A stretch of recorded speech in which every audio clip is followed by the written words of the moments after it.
श्री स्वामी समर्थ जय जय स्वामी समर्थ स्वामींचं नाव घेऊन मी आजच्या ह्या नवीन व्हिडिओला सुरुवात करते। यंदा 5 नोव्हेंबर म्हणजेच बुधवारी आहे कार्तिक पौर्णिमा। हिंदू धर्मग्रंथांमध्ये कार्तिक पौर्णिमा ही सर्वात पवित्र तिथी मानली जाते। भगवान विष्णूचा मत्स्य अवतार कार्तिक पौर्णिमेला जन्मला होता। हा दिवस विश्वाचा विनाश आणि पुनर्निर्मितीच्या कथेशी संबंधित आहे। असे मानले जाते की या दिवशी केलेले पुण्यकर्म इतर दिवसांपेक्षा जास्त फलदायी असते।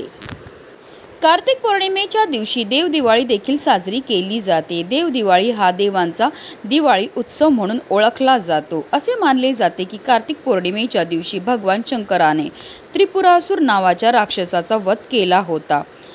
त्रिपुरासुराचा अंत झाल्याच्या आनंदाने देवतांनी संपूर्ण स्वर्ग दिव्याने उजळून टाकला।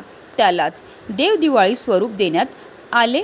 म्हणूनच कार्तिक पौर्णिमेला त्रिपुरारी पौर्णिमा असेही म्हटले जाते।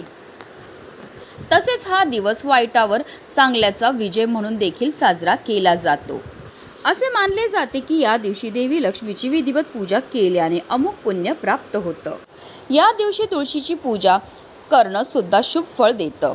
तसेच कार्तिक पौर्णिमेच्या दिवशी देवी लक्ष्मीला प्रसन्न करण्यासाठी चंद्राला जल अर्पण करावे।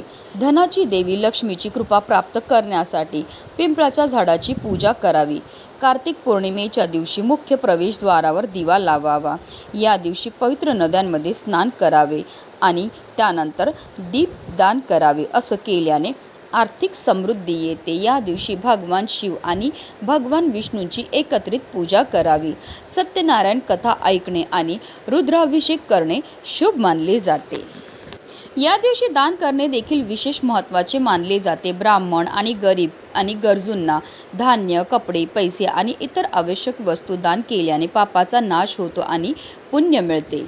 धार्मिकदृष्ट्या हा दिवस अतिशय महत्त्वाचा असल्यामुळे या दिवशी काही प्रभावी उपायांनी सेवा देखील केल्या जातात।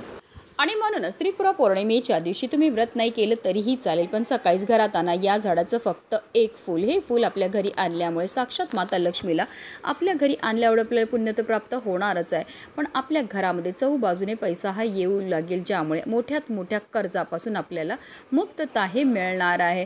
तर हे फूल आपल्याला कधी आणायचं, कोणत्या वेळेत आणायचं, कोणत्या झाडाचं आणायचं त्याबद्दल सविस्तर आणि महत्त्वाची अशी माहिती मी तुम्हाला या व्हिडिओमध्ये देणार आहे। तर व्हिडिओ पूर्ण पहा आणि जर चॅनलवर नवीन असतील तर चॅनलला सबस्क्राइब करा आणि शेजारीचा बेल आयकॉन सुद्धा प्रेस करा। त्रिपुरारी पौर्णिमेच्या दिवशी सकाळी लवकर उठून कोणत्याही पवित्र नदींवर जाऊन स्नान करायचं प्रथा आहे। जवळपास नदी नसेल तर तुम्ही आंघोळीच्या पाण्यामध्ये गंगाजल टाकून स्नान करावी। त्यानंतर घरातील देवांची पूजा करावी। या दिवशी भगवान शंकर आणि विष्णू यांची पूजेला विशेष महत्त्व आहे। त्यामुळे जर तुमच्याकडे महादेवांचे शिवलिंग असेल तर सर्वप्रथम शिवलिंगाला आपल्याला जलाभिषेक हा करायचा। त्यानंतर शिवलिंगावर आपल्याला बेल वाहायचे व पुरुष असतील तर ओम नमः शिवाय, स्त्रिया असतील तर नमः शिवाय किंवा तुम्ही श्री शिवाय नमस्तुभ्यम या मंत्राचा जप करावा।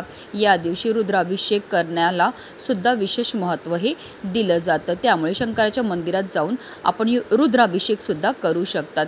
व्रत करून भगवान विष्णूंची देखील आपल्याला पूजाही करायची आहे। विष्णू सहस्त्रनाम व मंत्राचा आपल्याला जप करायचा आहे। जर तुमच्याकडे श्रीहरी विष्णूंची मूर्ती असेल तर तुम्ही त्यांना दुधामध्ये थोडीशी हळद टाकून दुधाने अभिषेक घालू शकतात की अगदी तुम्ही जलाभिषेक सुद्धा घालू शकतात। आणि त्यानंतर त्यांना पिवळी फळं अर्पण करायची। त्यांनी सर्वात प्रिय आहे त्यांना ती म्हणजे तुळस अर्पण करताना आवर्जून आपल्याला आपल्या मनातली इच्छाही बोलायची आहे। अशा रीतीने आपल्याला पूजा करायची आहे। नैवेद्य जो आहे तो प्रसाद म्हणून घरातील सदस्यांना वाटायचं। त्यानंतर आपल्याकडनं झालेल्या कळत नकळत चुकांची आपल्याला क्षमा याचना सुद्धा करून घ्यायची आहे।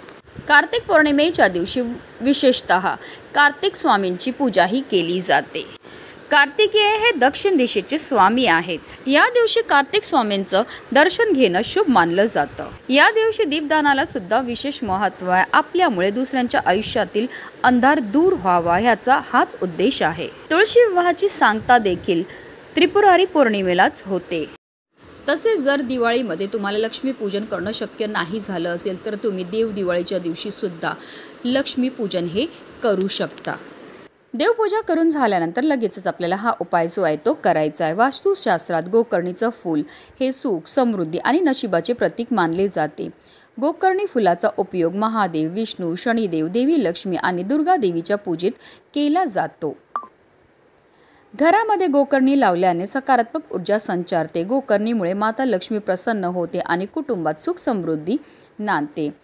धर्मग्रंथानुसार गोकर्णी फुलाला अपराजिता, विष्णुप्रिया, विष्णुकांता इत्यादी नावाने देखील ओळखले जाते। गोकर्णी धनाची देवी लक्ष्मीशी संबंधित आहे, त्यामुळे गोकर्णी घरात लावल्याने आर्थिक समृद्धी वाढते। गोकर्णी ही शुभ आणि पूजनीय असल्याने तिच्या प्रभावामुळे घरामध्ये सुख शांतीचं वातावरण राहतं। भगवान विष्णूची कृपा मिळते। माता लक्ष्मी गोकर्णी सोबत राहते, ज्यामुळे जीवनात आनंदी राहते। कुंडलीतील शनी देवाची स्थिती वाईट असेल तर गोकर्णीचं फूल खूप फायदेशीर असतं। गोकर्णी फुलाने शनी देवाचा कोप शांत राहतो आणि घरातील सदस्यांचं मन स्थिर राहतं। यामुळे घरामध्ये सकारात्मकता राहते, त्यामुळे सर्व कामं व्यवस्थित होतात। माता लक्ष्मी आणि भगवान कुबेर प्रसन्न राहतात आणि त्यांच्या कृपेने कुटुंबातील आर्थिक स्थिती मजबूत होते।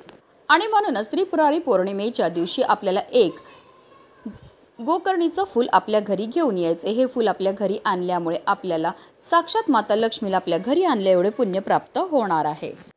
आता या फुलाला आपल्याला हळद कुंकू अक्षदा अर्पण करून घ्यायचे। जेव्हा आपण सेवांबरोबर काही उपाय करत असतो तर त्यामुळे आपल्याला केलेल्या उपायाचं अतिशीघ्र फळ हे प्राप्त होत असतं। आता हे फूल आपल्याला आपल्या उजव्या हातामध्ये घ्यायचं आणि आपल्याला 11 वेळा महालक्ष्मी अष्टकमचं पठण करायचं। त्यानंतर आपल्या मनातली इच्छाही व्यक्त करायची। तुमची जी पण इच्छा असेल, घराबद्दल, मुलांबद्दल, पतीबद्दल, नोकरी, व्यवसाय, जी पण तुमची इच्छा असेल ती तुम्हाला मनोभावे बोलायची आणि हे फूल जे आहे ते आपल्याला माता लक्ष्मीच्या चरणावर अर्पण करायचं आहे। हात जोडून माता लक्ष्मीला आपल्याला आपल्या मनातली इच्छापूर्ती होण्याकरता प्रार्थना करायची, कारण गोकर्णीचं फूल हे माता लक्ष्मीला अतिशय प्रिय आहे।